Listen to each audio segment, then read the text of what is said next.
Hello everyone, I'm Hannah Jasmine Santos and welcome back to my YouTube channel. So our video for today is all about flip-flop counter and we will make the circuit in our multi-sim simulation. Counters are essential in digital circuits and it is built using flip-flops.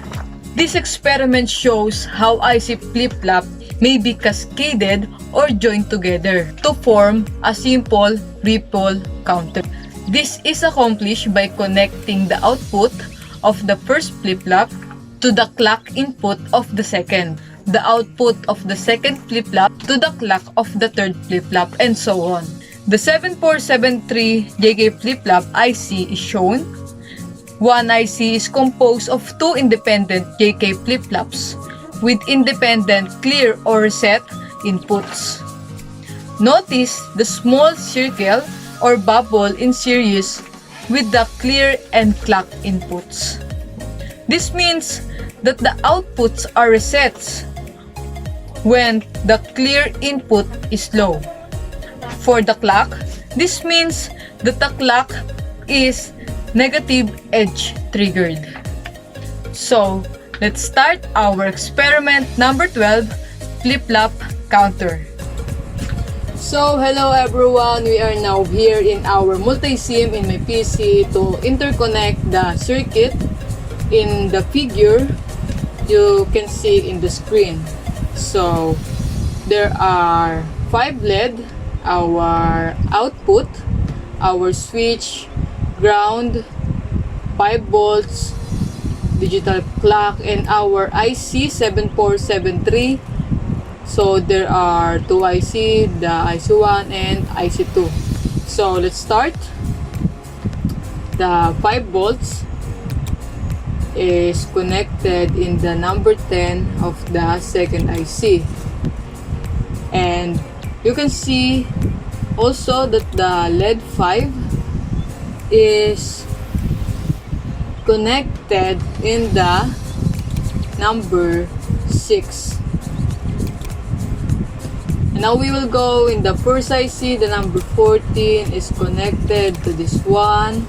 Also the number 3. And the number 2 is connected in our LED and also in our switch.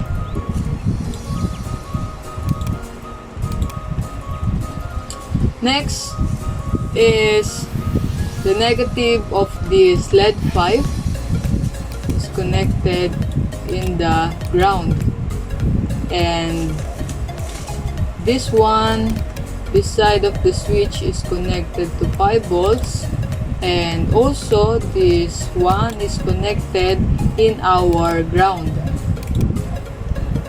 Next, the number 12 is connected in our LED 1, and the clock of this U1A is connected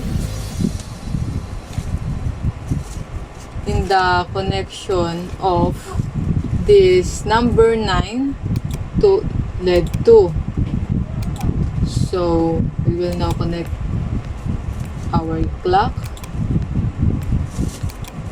Next, also the number 7 is connected here.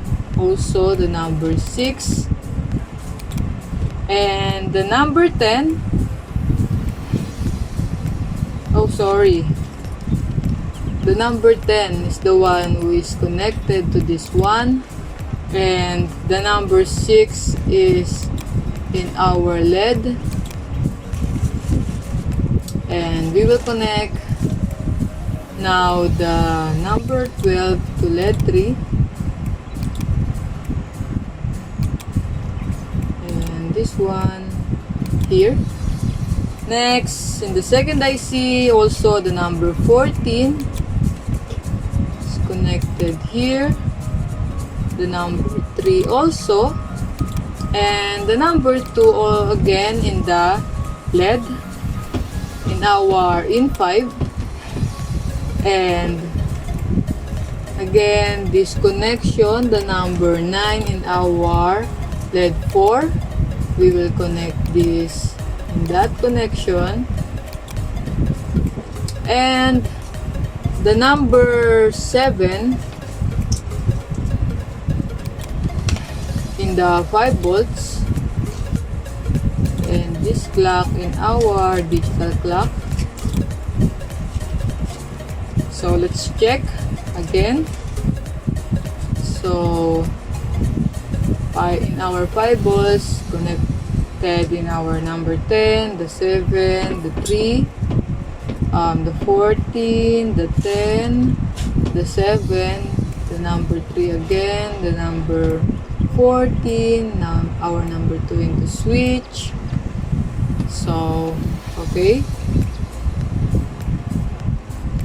again we need to connect the negative side of our LED in the ground. So it's okay here.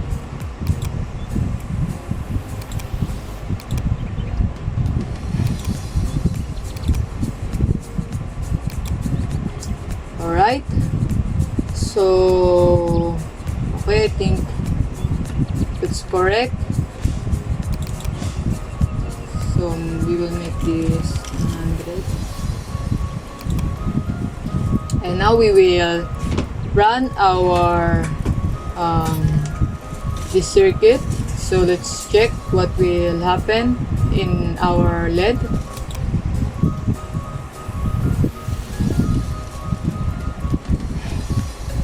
So let's turn on. So you can see that the LED 5 is only at logic 1, while the pattern, there's a pattern in our LED 2, LED 1 to LED 4.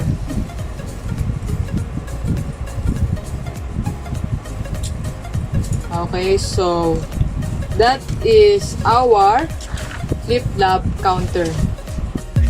So that's all for today. I hope you learned something new about our experiment number 12, flip-flop counter using multi-sim simulator.